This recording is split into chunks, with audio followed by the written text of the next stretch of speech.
میرے بھائیوں، اس حقیقت کو اچھی طرح سمجھو کہ جب ہمارے دل میں یہ احساس پیدا ہوگا کہ اللہ ہم کو دیکھ رہا ہے، تب ہماری زندگی صحیح راستے پر آئے گی۔ احساس کی دولت بہت بڑی دولت ہے، احساس کی دولت بہت بڑی دولت ہے۔ ہم غور کریں ہم کس راستے پر جائیں، کن کاموں میں لگے ہوئے، آخرت میں اس کا انجام کیا ہوگا۔ آج جو گناہ کر رہے ہیں کل اللہ کے حضور میں جواب دہ ہونا ہوگا۔ احساس کی اس دولت کو بڑھائیے، احساس کی اس دولت کو آگے لے جائیے، تب بات بنے گی۔ اور اس حقیقت کو دل میں جگہ دینے کے لیے انسان کو محنت کرنی پڑے گی۔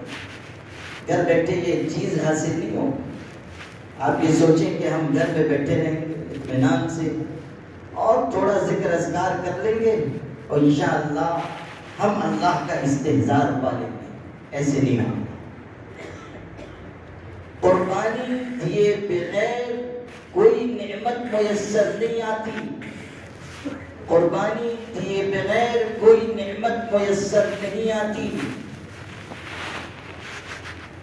جو قربانی دے گا آگے بڑھے گا، جو قربانی دے گا اللہ اس کے لگائے ہوئے پودے کو تناور درخت بنا دے گا۔ اگر اس کی مثال دیکھنا چاہتے ہو تو دعوت و تبلیغ کی محنت کو دیکھو کہ لوگوں نے اپنے کلیجے کا درد اور اپنے جسم کی ساری صلاحیتیں نچوڑ کر ایک پودا لگایا تو اللہ نے اس پودے کو ساری دنیا میں سرسبز و شاداب کر دیا، اور اللہ نے اس تحریک کے اثرات کو افریقہ کے جنگلوں تک، برازیل کے جنگلوں تک پہنچا دیا۔ وہ جو مدت العمر شراب میں، نشے میں، بدکاری میں، غلاظتوں میں ڈوبے ہوئے تھے، دنیا کے انسانوں نے دیکھا کہ اسی تحریک کی بدولت خدا نے ان کو اس مقام تک پہنچایا کہ انہوں نے سجدے میں سر رکھ کر کہا کہ اللہ بارش برسا دے، تو خدا نے ان کے کہنے پر بارش برسا دی۔ خدا تعالیٰ نے ان کی التجا اور دعا کو رد نہیں فرمایا۔ محنت کے ذریعے انسان کو ترقی ملتی ہے۔ کتنی محنت اس نظام پر کی گئی، کتنی محنت اس نظام کو پروان چڑھانے کے لیے کی گئی۔ مولانا الیاس صاحب رحمۃ اللہ علیہ، خدا تعالیٰ ان کی تربت کو ٹھنڈا رکھے، ایک شخص تھا اور منحنی جسم کا، کمزور، یا ہمارے مفتی نور الاسلام صاحب جیسے وہ ویسے کمزور تھے بیچارے، اور بالکل دبلے پتلے، اور بولنے میں لکنت، نہ مقرر تھے، نہ مصنف تھے، نہ کوئی بہت بڑی سماجی حیثیت کے مالک تھے، کچھ بھی تو نہیں تھا، لیکن ایک درد تھا، ایک سوز تھا، ایک گداز تھا، ایک فکر تھی، مجاہدات تھے، قربانیاں تھی، راتوں کے گرماسو تھے، جن میں آہیں اور تڑپنے کا مزاج تھا۔ راتوں کو اللہ کے آگے رو رہے ہیں اور دن میں چل رہے ہیں، پھر رہے ہیں، لوگوں کے غم میں کول رہے ہیں۔ اللہ نے ان کی تڑپ اور کڑھن کے ذریعے اس تحریک کو وہاں تک پہنچایا کہ لاکھوں لوگوں کے مجمع پر اثر انداز ہونے والے مقرروں سے وہ کام نہیں ہوا جو زبان کی لکنت رکھنے والے کمزور انسان سے ہوا۔ قربانیاں تھیں، راتوں کو ٹہلتے تھے پریشانی میں، فکر کی وجہ سے وہ شعر پڑھتے تھے، کسی کی شب وصل ہنس کر کٹے ہے، کسی کی شب ہجر رو کر کٹے ہے، میری شب بھی الہی عجیب شب ہے، نہ ہنس کر کٹے ہے نہ رو کر کٹے۔ درد تھا۔ ان کے اکلوتے صاحبزادے مولانا یوسف صاحب رحمۃ اللہ علیہ، انہوں نے کتنی غیر معمولی محنت کی، اللہ کے راستے میں نکلے تو بس نکلتے چلے گئے۔ فجر کی نماز کے بعد روزانہ جب وہ مرکز پر ہوتے تھے 3 گھنٹے تقریر فرماتے تھے، فجر کے بعد بلا تکان بول رہے ہیں، رات کو پتہ نہیں کس حصے میں سو رہے ہیں، تہجد سے اٹھ رہے ہیں، پھر فجر میں 3 گھنٹے بولتے ہیں، پھر مسافہ کرتے ہیں، جماعتوں کو روانہ کرتے ہیں۔ جسم کی تمام طاقتوں کو اللہ کے دین پر لگا دیا، وہ گئے ہوئے تھے پڑوس کے ملک میں، لاہور میں تھے، وہاں تقریر کر رہے تھے اجتماع میں، اس کی حالت میں دل کا دورہ پڑا اور وہاں سے ان کو سنگین نازک حالت میں ہاسپٹل لے جایا جا رہا تھا۔ مولانا انعام الحسن جو تیسرے حضرت جی ہوئے، ان کی گود میں مولانا یوسف کا سر تھا۔ یہ دونوں گہرے دوست تھے، مولانا یوسف صاحب رحمۃ اللہ علیہ اور حضرت جی مولانا انعام الحسن، دونوں ایک ہی مرشد کے مرید تھے، دونوں ایک ہی مرشد کے خلیفہ تھے، دونوں ایک ہی طرح کے اساتذہ کے شاگرد تھے، دونوں کے عزائم ایک تھے، دونوں کی فکریں ایک تھی، ہمدم ہمراز ہم جلیس تھے، اور عجیب و غریب محبت و موانست کا تعلق تھا۔ محبت کس کو کہتے ہیں ان سے سیکھو۔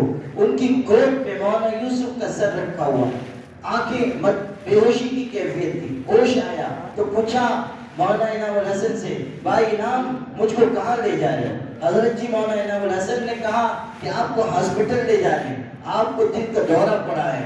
تو حضرت مولانا یوسف صاحب نے ارشاد فرمایا، موت اور زندگی کی کشمکش میں ہیں، اس وقت ارشاد فرما رہے ہیں کہ بھائی انعام وہاں تو نرسیں ہوں گی، عورتیں ہوں گی، شدت احتیاط دیکھیے، عورتیں ہوں گی۔ تو مولانا انعام الحسن نے کہا کہ حضرت ہم نے انتظام کر لیا ہے، وہاں کوئی عورت نہیں ہوگی، کوئی آپ کے جسم کو ہاتھ عورت نہیں لگائے گی، آپ اطمینان سے چلیں۔ تھوڑی دور اور آگے گاڑی بڑھی، پھر انہوں نے پوچھا کتنی دیر رہ گئی ہے؟ کہا بس تھوڑی دیر ہے۔ کہا پھر تو اب ہم چلتے ہیں، خدا حافظ، السلام علیکم کہا اور روح اللہ کے یہاں چلی گئی، اللہ کو پیارے ہو گئے۔ وہاں سے جنازہ ان کا دہلی لایا گیا۔ اس وقت ان کی والدہ حضرت جی مولانا الیاس صاحب کی اہلیہ محترمہ، بیوہ ان کی اس وقت حیات تھی، اکلوتا بیٹا ہے، فوت ہو گیا ہے، جنازہ لایا گیا ہے، اور بوڑھی ماں اپنے بیٹے کا آخری دیدار کرنے کے لیے آ رہی ہے۔ غور کر لیجئے، شوہر تو کب کے دنیا سے جا چکے، اب بیٹا بھی رخصت ہو گیا ہے۔ ایک ماں کے لیے کیسا سنگین وقت ہے، بڑھاپے میں ایسی کمزوری کی حالت میں یہ صدمہ جھیلنا پڑا۔ لاٹھی ٹیکتی ہوئی آئی اور اپنے بیٹے محمد یوسف کے چہرے سے کفن الٹا، پیشانی کو چوما اور کیا غضب کا جملہ کہا تھا۔ مسلمانوں اس کو دل پہ نقش کرو کہ ایک بوڑھی ماں اس عین صدمے کی حالت میں اپنے بیٹے محمد یوسف سے کہتی ہے کہ بیٹا یوسف اب جا، اللہ کے ہاں جا کر آرام کر، تو نے زندگی میں تو آرام نہیں کیا، اب جا اللہ کے ہاں جا کر آرام کر۔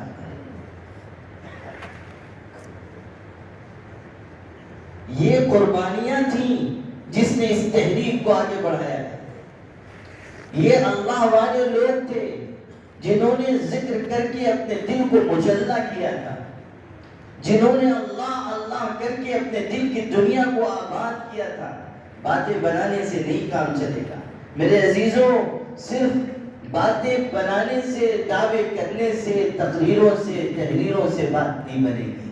جب تک ہمارے اندر قربانی نہیں پیدا ہوگی، مجاہدہ نہیں پیدا ہوگا، جان و مال لگانے کا جذبہ نہیں آئے گا، اس وقت تک بات بننے والی نہیں ہے۔ امت کتنی تباہ حال ہو چکی ہے، کتنی پریشانیاں آ رہی ہیں، کتنے فتنے اٹھ رہے ہیں، کیسا سنگین وقت ہے۔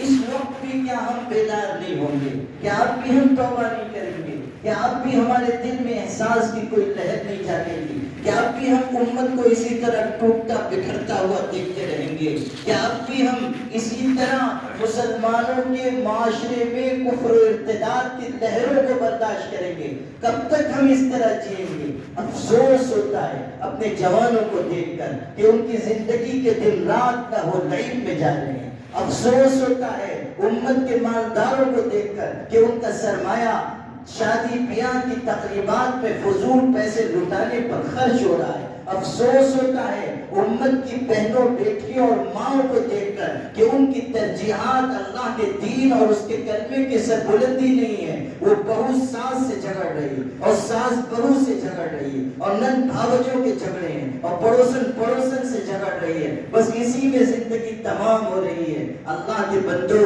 کچھ تو نصیحت حاصل کرو اور نوشتے تقدیر کو پڑھ لو کہ اس ملک میں ہمیں چند سالوں کی مہلت ملی ہے۔ اگر ہم نے صبر و تقوی کی محنت کی، اگر ہم نے اپنی ملت کو بچانے کی فکر کی، اگر ہم بہترین صفات سے آراستہ ہو کر آگے آئے. اگر ہم نے جان و مال کی قربانی دینا سیکھ لیا، اگر ہم نے فتنوں کے لیے جو قرآنی نسخہ بتایا گیا ہے اسے اختیار کیا، تب تو اللہ اس ملک میں حالات کو سازگار کر دے گا. جو آج بیگانے ہیں وہ یگانے بن جائیں گے، جو آج دشمن ہیں وہ کل دوست بن جائیں گے، جو آج فتنہ پرور ہیں وہ کل ہمارے معین و مددگار ہوں گے. خدا کی طاقت و قوت کا یہ ادنا کرشمہ ہوگا کہ اللہ کافروں اور ظالموں اور دشمنوں کو ایمان کی ہدایت دے کر ان کی صلاحیتوں اور ان کی طاقتوں کو ایمان کے نشر و اشاعت کے لیے لگائے گا. اور اگر خدا نہ خواستہ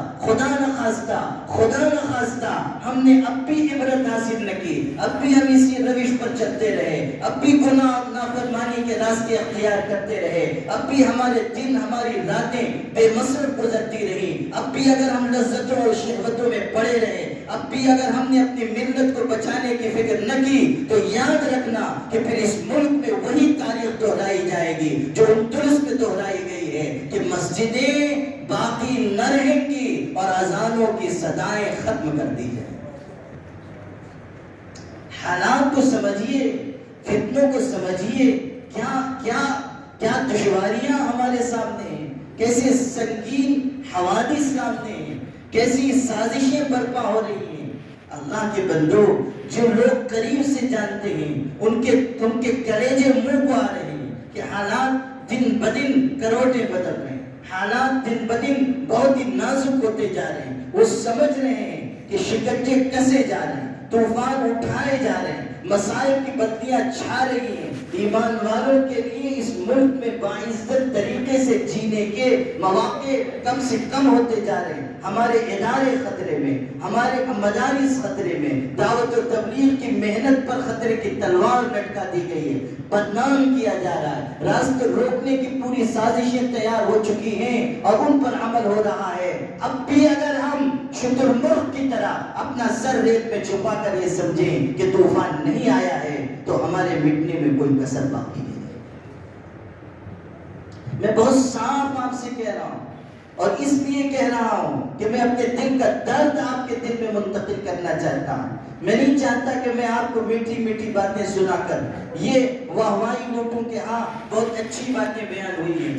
میں اپنی ذمہ داری سمجھتا ہوں کہ علی وجہ البصیرہ جس چیز کو میں محسوس کر رہا ہوں اور برسوں سے جس دیوار کی تحریر کو میں پڑھ رہا ہوں اور دن کے اجالوں میں اور رات کے اندھیروں میں غور و فکر کے جن مرحلوں سے میں گزرا ہوں اور ملک کی بدلتی ہوئی کروٹوں میں اسلام اور مسلمانوں کے مستقبل کے بارے میں جن خطرات کو میں پڑھ چکا ہوں، میری ذمہ داری ہے کہ میں بلا کم و کاست آپ سے کہہ دوں تاکہ عند اللہ میری جواب دہی باقی نہ رہے. میں کہہ سکوں کہ خداوندہ میں نے اپنی قوم کے سامنے اپنی پوری بات، اپنے دل کا درد رکھ دیا تھا.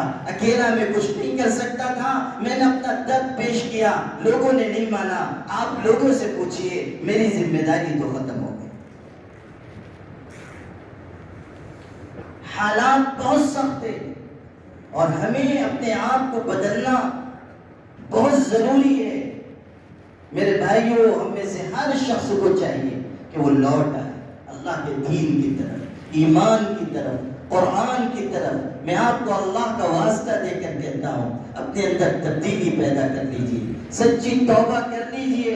اللہ ارحم الراحمین ہے، معاف کرنے والا ہے، بخشنے والا ہے، توبہ کے انتظار میں ہے. وہ چاہتا ہے کہ بندے لوٹ کر آئیں، وہ چاہتا ہے کہ لوگ اس کے در پر عاجزی کریں. اور جب ہم لوٹیں گے اللہ تعالیٰ کو اپنی طرف بڑھتا ہوا پائیں گے.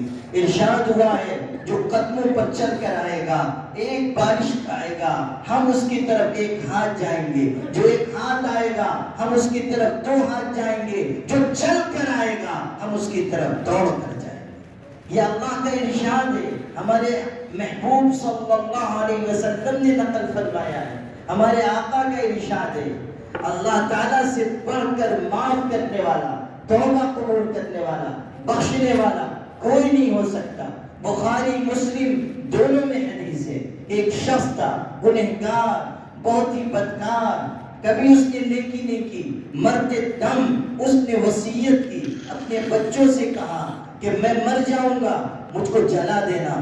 میری رات سمندر میں بکھیر دینا، اس لیے کہ مجھے یہ اندیشہ ہے کہ اگر اللہ مجھ پر قابو پا گیا تو مجھ کو ایسی سزا دے گا کہ اس نے کسی کو ایسی سزا نہیں دی ہوگی۔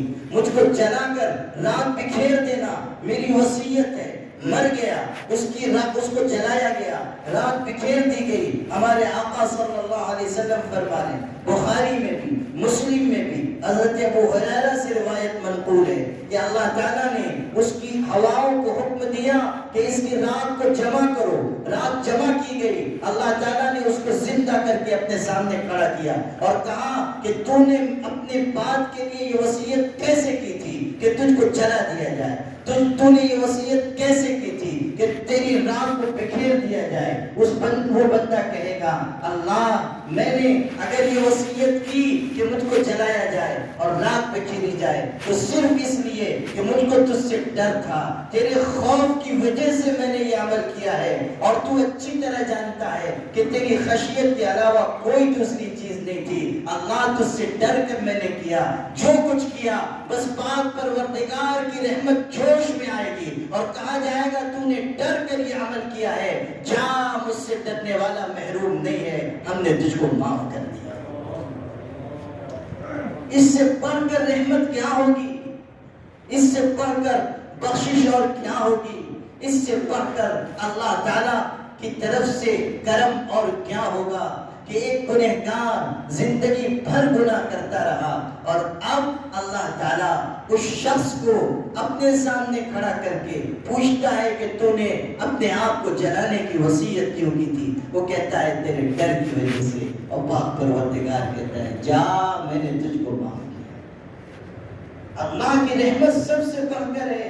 قرآن میں کہا قُلْ يَا عِبَادِيَ الَّذِينَ أَسْرَفُوا عَلَىٰ أَنفُسِهِمْ لَا تَقْنَطُوا مِنْ رَحْمَةِ اللَّهِ إِنَّ اللَّهَ يَغْفِرُ الذُّنُوبَ جَمِيعًا إِنَّهُ هُوَ الْغَفُورُ الرَّحِيمُ۔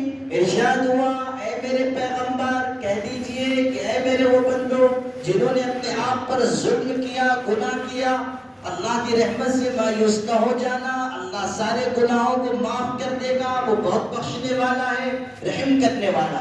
تمام مفسرین لکھتے ہیں، ساری تفسیروں میں یہ بات ہے کہ ارجع آیت فی القرآن ہذہ الآیہ، پورے قرآن میں 30 پاروں میں 114 سورتوں میں 540 رکوعات میں 7 منزلوں کے قرآن میں 6666 قرآن کی آیتوں میں اگر سب سے زیادہ امید دلانے والی کوئی آیت ہے تو وہ یہ آیت ہے جس میں یہ کہا گیا کہ لا تقنطوا من رحمت اللہ، اللہ کی رحمت سے مایوس نہ ہونا، اللہ سب گناہوں کو معاف کر دے گا، وہ بخشنے والا ہے، رحم کرنے والا ہے۔ ابن مسعود رضی اللہ عنہ مسجد میں تشریف لائے، دیکھا ایک واعظ واعظ کہہ رہا ہے، جہنم سے ڈرا رہا ہے، جہنم کے طوق و سلاسل کا ذکر کر رہا ہے، زنجیروں کا ذکر کر رہا ہے۔ حضرت قریب آئے، اس کے سر کے پاس کھڑے ہوئے، تھوڑی دیر سنا، اس کے بعد ارشاد فرمایا کیوں اللہ کی رحمت سے نا امید کرتا ہے؟ خدا کی رحمت کیا اتنی مختصر ہے کہ تو یہ بیان کر رہا ہے؟ یہ بیان کر کہ اللہ نے قرآن میں کہا ہے لا تقنطوا من رحمت اللہ، کہ خدا کی رحمت سے مایوس نہ ہو جاؤ۔ یہ بیان کرو کہ اللہ کی رحمت بہت کشادہ ہے اور وہ انتظار کر رہا ہے اپنے بندوں کا۔ ان اللہ یبسط یدہ باللیل لیتوب مسیء النہار، خدا رات کو ہاتھ پھیلاتا ہے تاکہ دن کا گنہگار اس کے ہاتھ پر توبہ کرے۔ وَيَبْسُطُ يَدَهُ بِالنَّهَارِ لِيَتُوبَ مُسِيءُ اللَّيْلِ، اور دن میں ہاتھ پھیلاتا ہے کہ رات کا گنہگار اس کے ہاتھ پر توبہ کرے۔ اللہ رحیم ہے، کریم ہے، اور اللہ اپنے بندوں کی توبہ سے بے پناہ خوش ہوتا ہے، بے پناہ خوش ہوتا ہے۔ اللہ اکبر، بے پناہ خوش ہوتا ہے، توبہ قبول کرتا ہے۔ سورہ غافر میں، سورہ مومن بھی جس کو کہا جاتا ہے، بالکل شروع میں ارشاد ہوا حامیم تنزیل الکتاب من اللہ العزیز العلیم غافر الذنب وقابل التوب شدید العقاب ذی الطول لا الہ الا ہو الیہ المصیر۔ ارشاد ہو رہا ہے کہ اللہ گناہ معاف کرنے والا ہے، توبہ قبول کرنے والا ہے، انعام دینے والا ہے، سزا دینے والا ہے۔ قرآن کی آیت پر غور کر لیجیے، 4 جملے ہیں، 4 میں سے 3 میں اللہ نے رحمت، انعام، مغفرت کا ذکر فرمایا ہے، توبہ کی قبولیت کا تذکرہ کیا ہے۔ صرف ایک جملہ ہے جس میں سزا کا ذکر ہے کہ شدید العقاب، سخت سزا دینے والا۔ رحمت اللہ تعالیٰ بیان کر رہا ہے۔ رحمت، حضرت عمر ابن خطاب رضی اللہ عنہ تشریف رکھتے تھے، ایک بہت بہادر شخص تھا، شامی انسان تھا، بہت جنگجو بہادر، اور حضرت اس کو پسند کرتے تھے اس کی بہادری کی وجہ سے۔ ایک موقع پر حضرت کئی دن تک وہ نظر نہیں آیا تو حضرت نے پوچھا کہاں چلا گیا؟ لوگوں نے کہا وہ بری لت میں لگ گیا ہے، شراب پیتا ہے اور گناہ کے راستے پہ چل نکلا ہے۔ حضرت نے کہا اچھا ایسا ہو گیا، کاغذ لاؤ۔ حضرت نے خط لکھا، اس کے نام خط لکھا، اور اس میں اوپر لکھا اللہ کی طرف رجوع کرو، اور آیتیں لکھی غافر الذنب وقابل التوب شدید العقاب ذی الطول لا الہ الا ہو الیہ المصیر۔ خط مکمل کیا، ساتھیوں سے کہا اللہ سے دعا مانگو کہ اللہ ہمارے بھائی کو توفیق و سعادت عطا فرمائے۔ خط بھیج دیا، خط پہنچا، حضرت عمر کی دعا کے سائے میں اس شخص نے خط پڑھا، اور جیسے ہی یہ جملہ پڑھا غافر الذنب، پکار اٹھا اللہ آپ کیسے مہربان ہیں کہ کہتے ہیں میں تیرا گناہ معاف کروں گا۔ پھر پڑھا قابل التوب، اللہ آپ کتنے پیارے ہیں کہتے ہیں توبہ قبول کروں گا۔ اللہ آپ کیسے ہیں کہ سخت سزا دینے والے ہیں لیکن آپ نے مجھ کو سزا سے محفوظ رکھا۔ اللہ آپ انعامات عطا کرنے والے ہیں۔ بس اسی وقت رو پڑا اور اس نے سچی توبہ کی۔ حضرت عمر کو خبر ملی کہ وہ تائب ہو گیا، ارشاد فرمایا اپنے بھائیوں کے ساتھ نرمی کا معاملہ کیا کرو، ان کے خلاف شیطان کے مددگار نہ بنو، جب کوئی گناہ کے راستے پہ جائے نرمی سے سمجھا کے واپس لاؤ۔ غافر الذنب، گناہ معاف کرنے والا ہے، توبہ قبول کرنے والا ہے۔ صرف توبہ قبول نہیں کرتا، توبہ کرنے والے سے بے پناہ خوش ہوتا ہے۔ حدیث پاک میں ایک تمثیل بیان ہوئی کہ تم یوں سمجھو ایک انسان صحرا بیابان میں سفر کر رہا ہے اور اس کا کھانا پانی اونٹ پر لدا ہوا ہے، اکیلا سفر کر رہا ہے، صحرا بیابان میں جا رہا ہے، اچانک اس کا اونٹ بھاگ جاتا ہے، کھانا پینا بھی گیا، اونٹ بھی غائب ہو گیا، اب کوئی انسان مدد کرنے والا نہیں، کوئی کھلانے پلانے والا نہیں، موت نگاہ کے سامنے نظر آنے لگی۔ صحرا بیابان میں کہیں پانی کا ایک قطرہ نہیں ہوتا، کہیں کھانے کے لیے کوئی ایک پھل، کوئی ایک چیز موجود نہیں ہوتی۔ اس نے سمجھ لیا کہ اب تو موت آنے والی ہے، تھک ہار کر ایک جگہ لیٹ گیا اور سستانے کے لیے لیٹا تو آنکھ لگ گئی، نیند آ گئی۔ جب اس کی نیند ٹوٹی اس نے دیکھا کہ اس کی سواری کھانے اور پانی کے ساتھ اس کے سرہانے موجود ہے۔ اپنی سواری کو پا کر، کھانے اور پانی کو پا کر وہ اتنا خوش ہوتا ہے کہ خوشی کی شدت میں پکارتا ہے انت عبدی وانا ربک، کہ اللہ تو میرا بندہ ہے اور میں تیرا پروردگار ہوں۔ اخطأ من شدت الفرح، وہ خوشی کی شدت میں غلطی کرنے لگتا ہے۔ حضور نے فرمایا خوشی کی وجہ سے غلطی ہو جاتی ہے، یہ کہنے کے بجائے کہ اللہ تو میرا پروردگار ہے اور میں تیرا بندہ ہوں، یہ کہتا ہے کہ تو میرا بندہ ہے میں تیرا پروردگار ہوں، خوشی کی شدت میں غلطی کر بیٹھتا ہے۔ حضور فرما رہے ہیں کہ اس شخص کو اس صحرا میں گم ہو جانے والے اونٹ کو اور کھانے پانی کو دوبارہ پا کر، اچانک پا کر جتنی خوشی ہوتی ہے اللہ کو اپنے بندوں کی توبہ سے اس سے زیادہ خوشی ہوتی ہے، اپنے بندوں کی توبہ سے اس سے زیادہ خوشی ہوتی ہے۔ اس لیے میرے بھائیوں اللہ کی طرف پلٹ آؤ، سچی توبہ کرو، اچھی زندگی گزارو اور اللہ کے نیک بندوں سے تعلق پیدا کرو۔ صالحین کی صحبت صالح بناتی ہے، نیک انسانوں کے ساتھ رہیں گے نیک بنیں گے۔ اللہ کی محبت کی دولت دل سے دل میں منتقل ہوتی ہے، یہ سرمایہ دل کی دکان سے حاصل کیا جاتا ہے۔ اللہ کے نیک بندوں کا ساتھ اختیار کرو۔ قرآن کی آیت میں نے شروع میں پڑھی تھی، اے ایمان والو اللہ سے ڈرو، سچوں کا ساتھ اختیار کرو، یہ قرآن کا حکم ہے۔ بزرگوں کے ساتھ رہو، اللہ اللہ والوں کے ساتھ رہو، کسی کے ہاتھ پہ ہاتھ دو، بیعت کرو، ان سے دین سیکھو، ذکر سیکھو، ان کے پاس جا کر رہو۔ صرف یہ نہیں کہ مرید ہو گئے، ہم بہت بڑے پیر صاحب سے مرید ہیں، یہ بھی آج کل فیشن چل پڑا ہے، وہ بہت بڑے پیر صاحب سے وہ اپنے پیر کے فضائل بیان کر رہے ہیں، اس لیے کہ تاکہ دنیا یہ سمجھے کہ اتنے بڑے پیر کے بہت بڑے مرید ہیں، بہت بڑے پیر صاحب کے بہت بڑے مرید صاحب ہیں۔ یہ نہیں، اپنے پیر سے تعلق رکھنا ہوگا، ان کے پاس جا کر رہنا ہوگا، ان سے دین سیکھنا ہوگا۔ صحبت اس راستے کی بنیادی چیز ہے، اور یاد رکھنا مجاہدے کے بغیر، جان و مال کی قربانی کے بغیر اس راستے میں بھی کچھ نہیں ملنے والا، اس راستے میں بھی کچھ نہیں ملنے والا۔